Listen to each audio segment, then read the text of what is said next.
3 years ago, my son Eric met a city girl in Portland and ended up marrying her. From that day on, his mother from the small town of Willow Creek, became in her eyes that old lady from the sticks. "Grace, please stop coming into the city," she said once over the phone, her voice cold and clipped. "You always smell a little like livestock. I worry it's not good for the baby." Later, my grandson Joshua was born. She didn't even send me a photo. I only found out they were throwing a first birthday party for Joshua because a neighbor happened to mention it in passing. I wanted to be there more than anything. I picked up the phone and called immediately.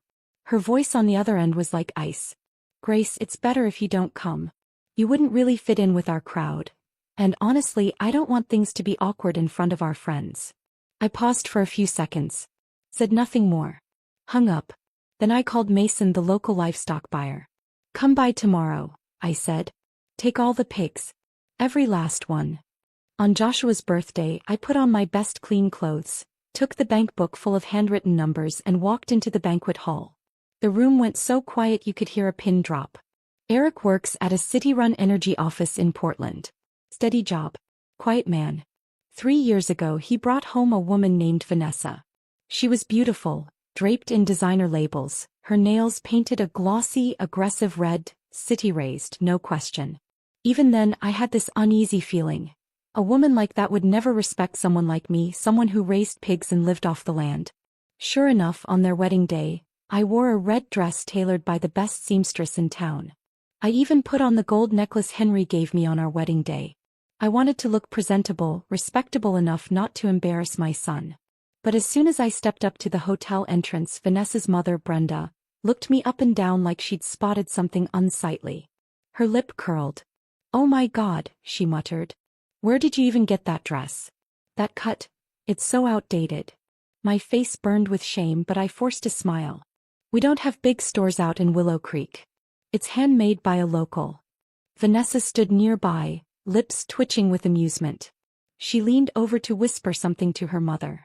I pretended not to notice.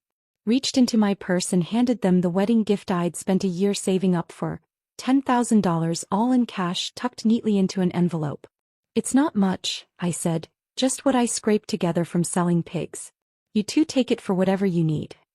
Vanessa took it without so much as a glance in my direction. Her nose twitched like she was smelling something foul. Later, I went to the bathroom. That's when I heard her in the women's room talking to one of her girlfriends. "Did you smell her? Like she walked straight out of a barn. And that money? Probably her life savings. She acted like it was gold." I stood frozen in the stall, my chest tight with pain, like every word was a pin shoved straight into my heart. But what could I say? She was my son's choice. That night I told Henry, "She looks down on us." Henry just sighed. "It's their life now. Best not to get involved." I found out Vanessa was pregnant through a phone call from Eric. I was so thrilled I didn't sleep a wink that night. Before the sun even rose, I was already in the garden, picking the freshest vegetables I could find. I packed 2 heavy bags and caught the first bus to Portland. All the way there I kept thinking, what should a pregnant woman eat to stay healthy? Would chicken soup help? Maybe next time I should bring some homemade stew. When I got to their building, I called from downstairs. Vanessa answered in a low voice, but her tone was stiff. "Grace, I just woke up. The doctor said I need strict bed rest during the first trimester. Please don't come up." I said, "I'll just drop the veggies off and leave. I won't stay long." She hesitated, then added, "Grace, coming straight from the farm, your clothes might carry bacteria. It's not ideal for a pregnant woman. Just leave the bags by the door. Eric will bring them in when he gets off work." I paused, glanced down at the clean clothes I'd put on just that morning. Still, it felt like a weight had landed on my chest. "All right then," I said softly. "Take care and get some rest." I placed the bags gently by the door but didn't leave right away. Instead, I wandered near the entrance, waiting around the complex, just hoping to catch a glimpse of my son. Then, out of nowhere, it started to rain. I didn't have an umbrella, so I huddled under the awning of a nearby convenience store. I stood there for nearly an hour. My back started to ache and my legs went numb. Just when I thought about giving up, my phone rang. It was Eric. "Mom, you're still here? I've got a meeting soon. Can we just meet outside real quick?" "Of course," I said without hesitation. Rain or not, I just wanted to see him. When Eric finally appeared, I saw a flicker of guilt in his eyes, but it vanished quickly. He looked rushed, distracted. He checked his watch a few times, then handed me a cup of coffee. "Mom, it's really cold out. Please head home. I can't step away today." I took the cup and glanced down at it, already feeling the chill in my hands. I knew then he was politely pushing me out. 5 minutes later he was gone. I stood there alone in the rain, holding that now cold coffee with nothing left to say. Last year, Eric called to tell me Vanessa had given birth to a baby boy. My hands trembled so hard I could barely pack. I rushed to catch the next bus to Portland. When I arrived at the hospital, I called 3 times before Eric finally came downstairs to meet me. "Mom, Vanessa just gave birth. The doctor said too many visitors aren't good for her recovery. Once she's feeling better, you can come meet the baby." I nodded. "That's fine. I'll just wait in the hallway. Even seeing him from a distance is enough." I sat there the entire day. Eventually, I caught a glimpse as a nurse carried the baby down the hall for a checkup. Chubby, pale skin, beautiful eyes. He was absolutely precious. That night, I stayed in a cheap motel next to the hospital. At dawn, I hurried back. Vanessa had been moved to a regular room. I stepped in, just hoping to hold my grandson for the first time. "Grace, don't touch him," Vanessa suddenly shouted, startling me. Before I could react, Brenda swooped in and snatched the baby from my arms. Her voice was sharp as a knife. "Have you washed those hands? Properly disinfected? You've been around livestock." I looked down at my hands, scrubbed raw, covered in calluses.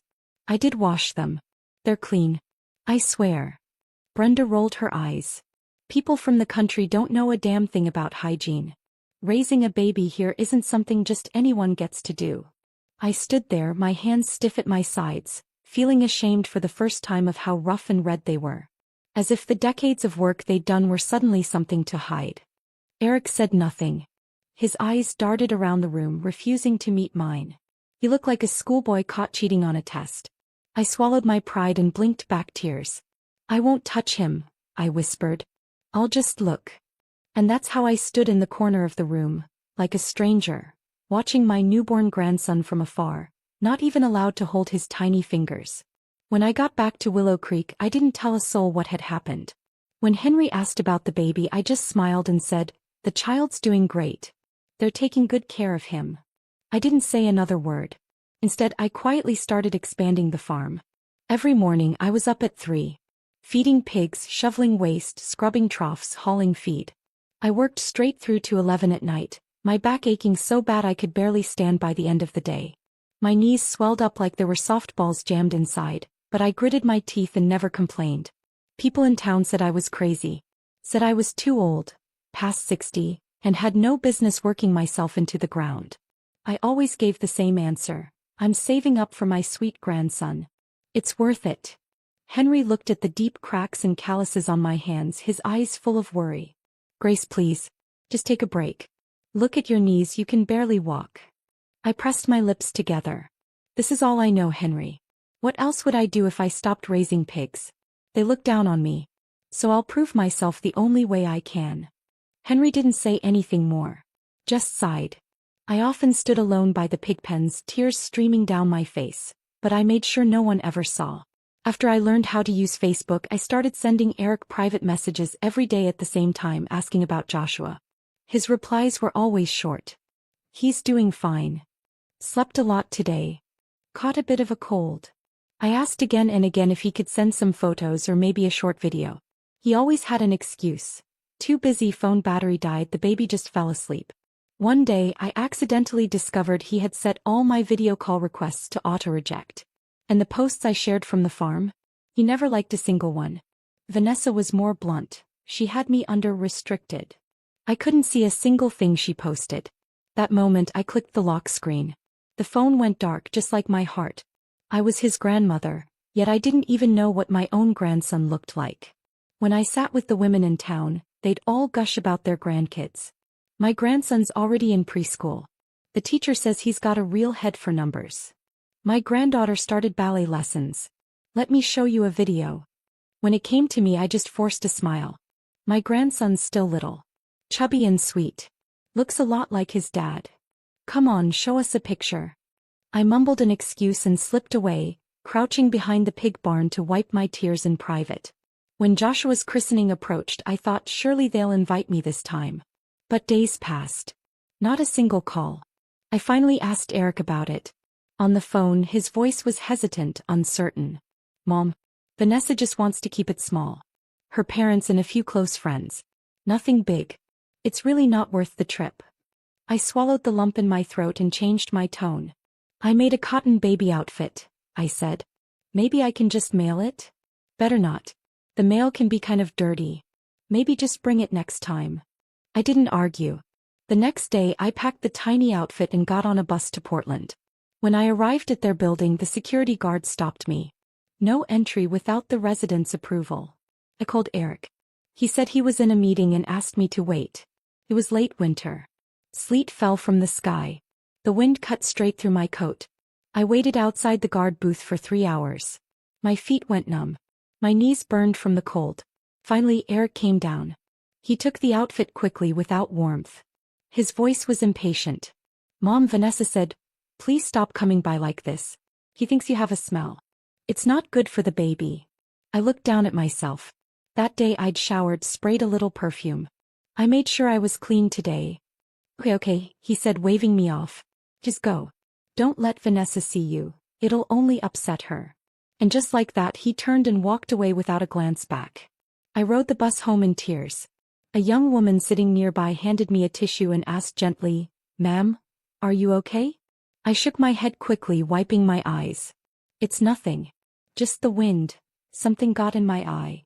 Not long after I returned to town, I attended an agricultural expo and came across a newly introduced Dutch pig breed.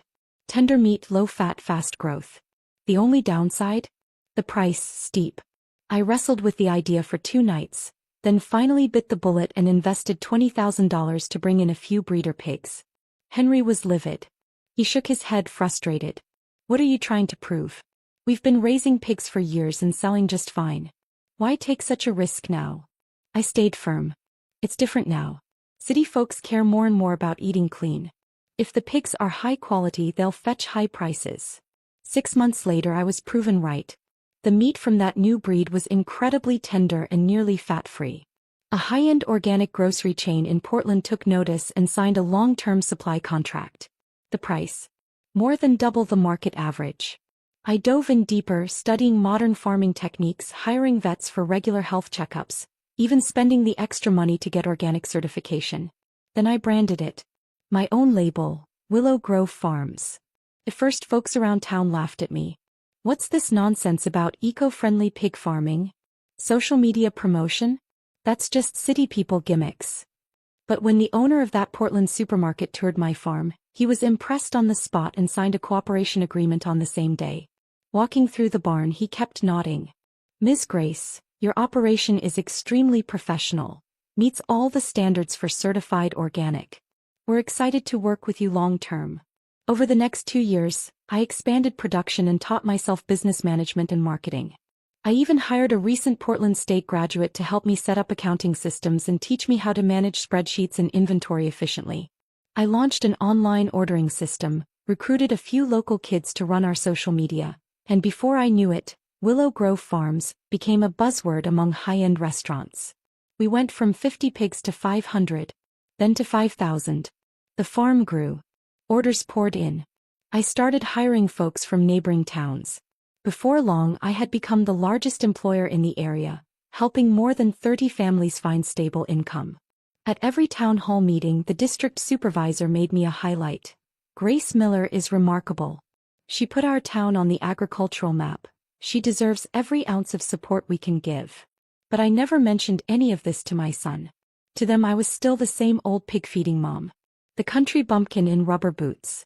Last winter, a group of experts from the Oregon Department of Agriculture came to inspect the farm. They spent half an hour in my eco-waste treatment center and walked out beaming. This closed-loop system is a textbook model for sustainable agriculture. A few days later, a journalist knocked on my door, wanted to write a feature story titled, The Rise of a Woman Farmer. Not long after it was published, a venture capital firm reached out, offering to invest $1 million to help scale my operation. The whole town was buzzing. Even the mayor showed up in person with a delegation, declaring my farm a priority agricultural initiative. But Eric? I hadn't told him a word. Somewhere deep down I thought, one day those who look down on me will be stunned speechless. Then just before Joshua's first birthday, Eric called. Mom, we're throwing him a birthday party. If you're free, you're welcome to come. Vanessa said, just try to dress nicely. I didn't flinch. I simply smiled, voice calm. All right. I'll keep that in mind. After hanging up, I stood in front of the mirror. My face was weathered. My hands rough and calloused. My clothes loose, outdated, like someone who had just walked out of a barn. I picked up my phone. Hi Linda. Sell all the pigs from the current batch. Then I made another call, to the buyer, to finalize the sale of the farm. A week before the party, I signed the official farm transfer agreement. I split the funds into two parts. One went into a new organic food venture. The other was invested long-term, safely tucked away in the bank. Next, I walked into the town's beauty salon and got the full works. A deep facial, hand treatments to soften the calluses, even had my nails professionally done. Then I headed downtown to a luxury boutique and picked out an Italian designer outfit.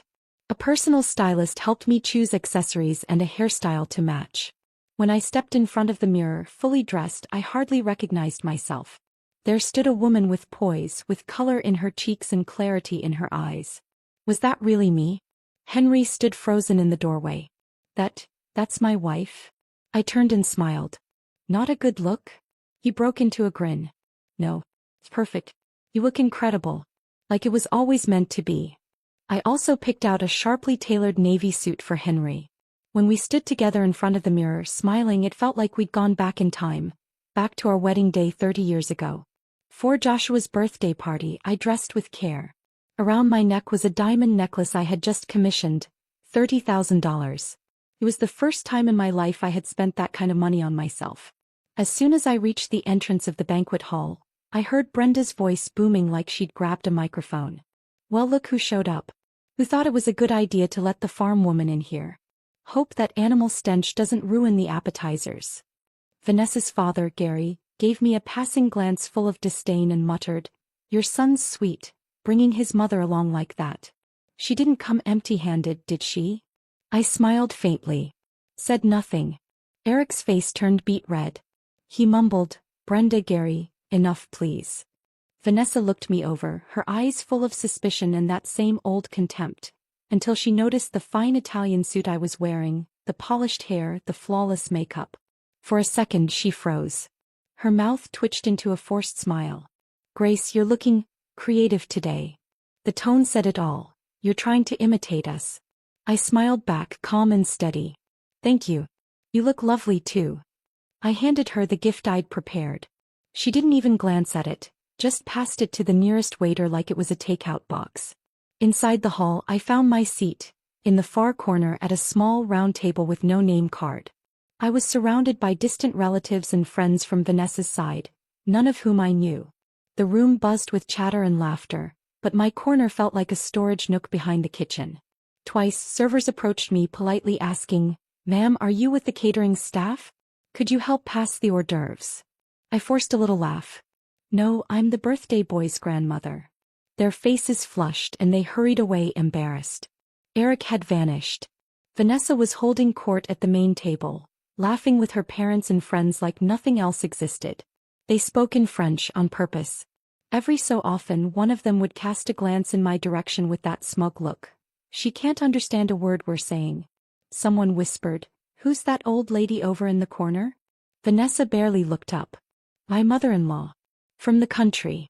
You don't have to fuss over her. Another guest offered a half-hearted courtesy. Oh. Where's she from? I opened my mouth to respond but Vanessa cut in. Some tiny place called Willow Creek. You've never heard of it.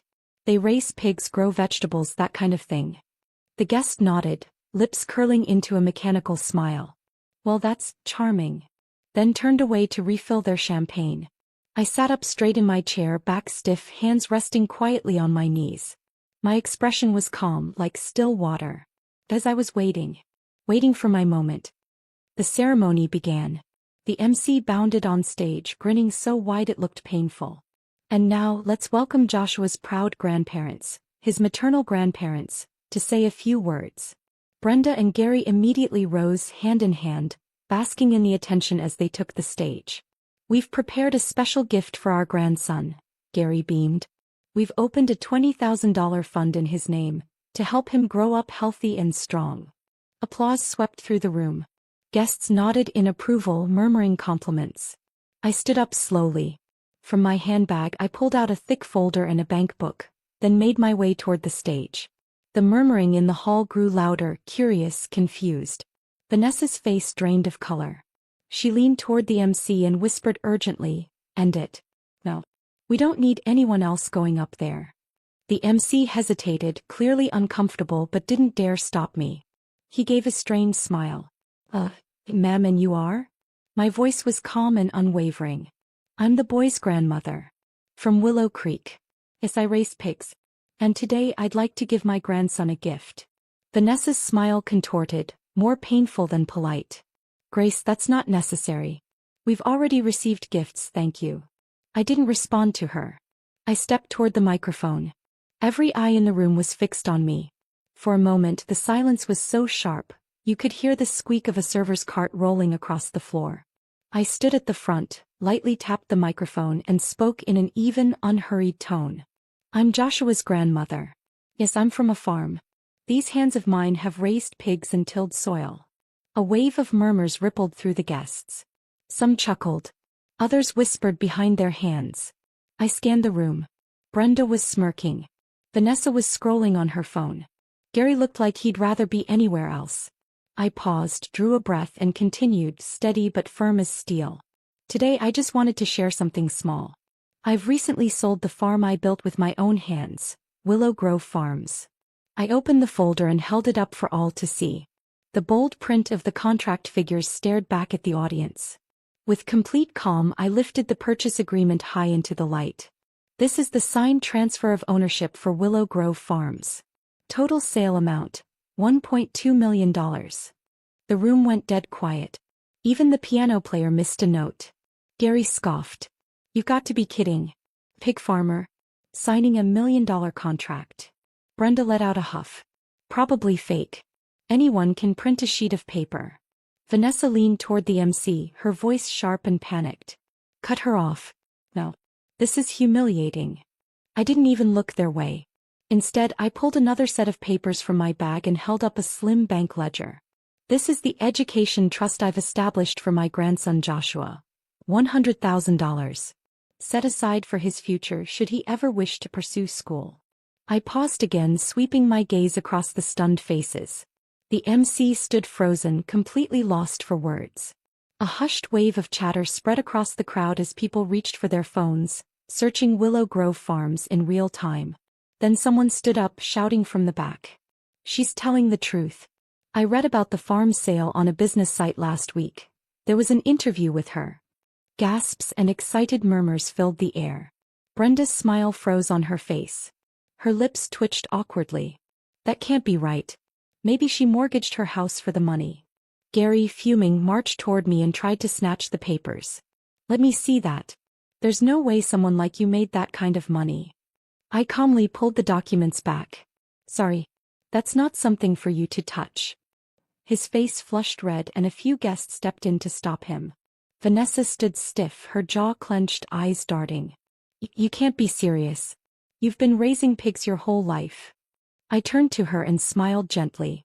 "That's right. I raise pigs. You've all said I'm dirty, backward, uneducated. But it was those dirty pigs that fed dozens of families and turned me into the kind of woman you never believed could exist." I glanced at Eric. He stood frozen beside his chair, face flushed, shoulders locked, not knowing where to look. "I could have stayed silent," I said. "But you invited me here today to be humiliated. So I figured, why keep quiet?" I pulled the mic a little closer. "I'm Grace Miller. From Willow Creek. A farmer. A pig-raising old woman. And I'm expensive." The room fell into complete silence. Then from the corner a young man began to clap. Others joined in, the applause rising in waves like an oncoming tide. I gave a slight nod, a calm smile, and turned to leave the stage. Just then Brenda hurried toward me, her tone flipped like a light switch. "Grace. We've always admired you. You're such a strong role model for women. Really inspiring. Gary followed, all grins. Let's stay in touch, yeah? We'd love to have you over for dinner sometime. Vanessa forced the words through gritted teeth. Grace. There's been a misunderstanding. Let's not hold on to the past, okay? I stopped walking. Looked at them all, one by one, as their faces strained into warm smiles that didn't reach their eyes. You called me dirty. You said I was an embarrassment. You said I was lying. And now you want to cozy up to me. I stepped forward, my voice soft. But each word landed like a hammer. Do you deserve that? Then I turned, heels clicking against the polished floor, and descended from the stage. My skirt swished behind me like a blade slicing through silence. At that moment the entire ballroom stood still. The three of them, Brenda, Gary, Vanessa, left standing like wax figures, frozen under the weight of their own disbelief. After the party ended, Henry and I didn't linger for photos or polite goodbyes. I told the driver to take us straight back to the hotel. When I peeled off the expensive outfit, all I felt was relief, like I was finally breathing in clothes that fit my real skin. The next morning, Eric was standing outside our hotel. No phone call. No text. Hands shoved deep into his coat pockets, shoulders hunched like a schoolboy who'd been caught cheating. I opened the door and looked at him. I didn't say a word. He kept his gaze low. Mom, I'm sorry. About yesterday. So I said nothing. I was so wrapped up in what Vanessa thought, in being accepted by her world. But yesterday I realized, the only one I was ashamed of was me. I leaned back into the couch, my eyes falling on the paper bag in his hand. He placed it carefully on the coffee table. His voice was tight. I made breakfast. Myself. It's not store-bought. I don't know if you'll want it. Henry stood, picked up the bag, gave a quiet nod. Thank you. I didn't take it. I looked at Eric. You want me to forgive you? He nodded. Like a child. I smiled, soft but firm. I can forgive you. But I'm not going back to being the mom who waits around hoping you'll come home. He blinked. Stunned. I'm not your footnote. I have my own name. My own land, my own business, my own worth. If you want to see me again, don't bring breakfast. Bring a photo of Joshua. Then I stood and opened the door for him. He lingered at the threshold, eyes misty but smiling, tentative. I'll bring the photos, Mom. I promise. When the door clicked shut behind him, I knew I had finally stepped out of that lonely corner, right into the center of the light. I didn't return to the old farm in Willow Creek. Instead, with support from the state agricultural program, I invested in launching a women's agricultural innovation cooperative. I called it Sunroot Sisters. For the first time in my life, I wasn't building something for anyone else. I was building something for me. Part of the money from the farm sale funded classrooms, an organic garden, a craft workshop. I hired a legal advisor to help women in town with land disputes and asset protection during divorce. Those neighbors who used to whisper behind my back. Now they came knocking, asking how to write a business plan. Every Tuesday afternoon, a circle of young moms and older women would gather on the lawn, listening as I taught them how to turn 1 acre into a livelihood, how to turn a side hustle into a real business. Henry built me a podcast booth on site, and together we recorded every story, every lesson, sharing it with women who needed to hear it. American Country Living ran a feature on me. The headline read, "From Pigpen to Power, the woman who took the stage." During the interview, the journalist asked, "Grace, if it weren't for that birthday party, would you have told them about your success?" I shook my head. No. Then why did you finally speak up? I smiled. Because sometimes it's not about wanting to speak up, it's about needing to. Otherwise, people will keep thinking you're just that quiet little pig. Henry was slicing an apple beside me as I spoke. He chuckled softly. You know, these days you talk and people freeze like they just saw lightning. I looked back at him. I used to stay quiet because I thought it wasn't worth it. But now I know, every word I say, every decision I make, it's worth something. After our weekly sessions, the women would often hang around asking questions. One young woman once pulled me aside and whispered, "Grace, now that you have money and respect, do you still ever feel lonely?" I paused, thought about it, then answered honestly. I used to feel lonely because no one ever listened when I spoke. But not anymore. Because now I'm finally speaking in my own language. One evening, I sat alone on the bench near the greenhouse, listening to the crickets, feeling the soft hum of dusk. Then I heard footsteps. Eric was back. This time he didn't bring breakfast. He brought Joshua. The little boy could walk now, ran up in overalls, big eyes wide as the sky. Grandma. His voice was small, unsure but not afraid. I knelt down and wrapped him in my arms, eyes burning, but for once the tears didn't fall. That night Henry poured me a small glass of whiskey. "You've fought hard enough for one lifetime," he said softly. "From here on out it's time to live for yourself."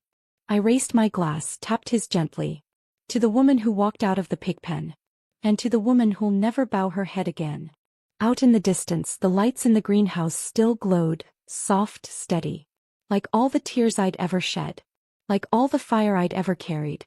Gentle now but no longer controlled by anyone else. At last I had become the kind of woman who could applaud for herself. That night at the party, I stood frozen in the middle of the banquet hall as my mother walked up to the stage, slow, steady, composed. My heart pounded in my chest, palms slick with sweat. She wore a tailored navy pantsuit I never would have imagined her picking, a touch of makeup, and her hair swept up in a clean, elegant knot. And yet, despite how different she looked from the woman in my memory, the one hunched over the laundry basin outside the pigpen, hands cracked and calloused from labor, I knew she hadn't changed. I had become distant, cowardly, willfully silent, and in that silence, I had become part of the cruelty. 3 years ago, I brought Vanessa home for dinner. She stepped through the door and immediately wrinkled her nose. "Does your house always smell like this?" I said nothing, just cracked a window open. Mom pretended not to hear. She even cooked 2 extra dishes, her best ones. At dinner, Vanessa took one bite of the stewed beans and muttered, "It's way too salty." I kept my head down and kept chewing, pretending I didn't hear that either. Even then, I knew Vanessa and my mother would never get along. But I played dumb, tried to straddle both sides. After we got married, Vanessa told me she didn't want my mother visiting. "She dresses like a relic from the past," she sneered. "And she always smells like livestock." I didn't stop her. I even stood beside her as we called Mom. "Maybe don't come," I said coldly. "The air in the city isn't good for you." I still remember that silence on the other end of the line. The pause. The forced smile in Mom's voice when she finally said, "All right, take care of yourselves." I was an accomplice. I knew how Vanessa and her mother mocked my mom behind closed doors. I knew they laughed at the clothes she mailed us, the photos she shared, the way she pleaded just to see her grandson. And every time I said nothing, it was a knife in my mother's back. But that night, under the glow of chandeliers, my mother stepped onto the stage and announced the $1.2 million sale of Willow Grove Farms like she was made of steel. I was stunned, ashamed, speechless. Gary scoffed. "You've got to be joking." Brenda snorted. "Obviously fake." Vanessa leaned in, hissing at me. "Go up there. Get her off that stage." But I didn't move. I couldn't. Then Mom pulled out the second folder, an education trust fund. $100,000 for Joshua's future, she said. I watched Vanessa's eyes change. It wasn't awe. It was greed. "You knew about this?" she whispered to me. I shook my head. Her jaw tightened. "Can we access it?" She said we, but I heard it clearly. She never saw my mother as family. Just a bank account. And then it all came rushing back. Mom's meals, her handmade blankets, the gifts she sent, the texts, the voice messages, the photos all ignored, blocked, discarded. I was the one who told her the farm was too full of bacteria. I was the one who made up the doctor's advice not to visit. I was the one who physically kept her from our door. And she still stood on that stage and said, "I'm from the country. I raise pigs. But I'm also very expensive." That sentence cracked something wide open in me. Years of numbness shattered in an instant. After the party, Brenda and Gary hurried over, plastering on fake smiles, trying to cozy up. I didn't stop them, but I didn't follow. For the first time, I stepped back, watched them with new eyes. They were never my family, just props I used to cover my own shame. In the car ride home, Vanessa was quiet. Right before we pulled up to our place, she muttered, "Your mom really kept her cards close. She's manipulative, you know." I looked at her. "Are you jealous?" She scoffed. "Jealous? Of what?" "She's just a pig farmer." I nodded. "Yeah, and that pig farmer put me through college. Carried this family for decades." Vanessa turned, voice sharp. "You're not seriously thinking about letting her into our lives now, are you?" "I'm not going to take care of her," I said calmly. She doesn't need you to take care of her. But you should learn when to shut up. Her face twisted. What's that supposed to mean? It means, I said, from today on, you don't get to insult her. And I won't let myself be the leash that holds her back anymore. We had our first real fight in the car that night. She demanded to know if I regretted marrying her. I didn't answer. She yanked off her diamond ring and threw it onto the seat. Why don't you go live with your mom then? I finally see you for who you are. I didn't say a word. Just turned my head and stared out the window at the banquet hall, still glowing with soft light behind us. I didn't go home that night. Instead, I sat in the lobby of her hotel waiting. At 5 a.m, I walked up to her door and knocked. When she opened it, I couldn't lift my eyes. I couldn't breathe. She looked at me and waited. And I said, Mom, I woke up. I know it's late. She didn't hit me. She didn't cry. She just nodded once. Late is still better than never. A few days later, Vanessa filed for divorce. She said she was done with this family flipping upside down. Said she wasn't going to live under the shadow of a pig-farming old woman. She handed me a list, houses, accounts, every asset neatly itemized. Said she was willing to walk away with nothing, as long as Joshua's education trust is transferred under my name. I laughed. A bitter, broken laugh. You don't deserve it. Then I signed the papers. Let her go. Threw out every last shred of the illusion I had tried to protect for years. Afterward, I took Joshua to see Mom. She was in the greenhouse, sitting beneath a string of hanging lights, surrounded by young women as she taught them how to manage livestock costs. I walked over with my son in my arms. Mom, I said, he knows how to say Grandma. Joshua looked up at her with wide eyes and a shy smile. Grandma. Her eyes welled up, but no tears fell. She just gave the faintest nod. Quiet. Steady. And in that moment, I understood something. She hadn't waited for us to turn around. She had walked far enough forward that she didn't need our validation anymore. And now, finally, I had the chance to start learning how to be her son.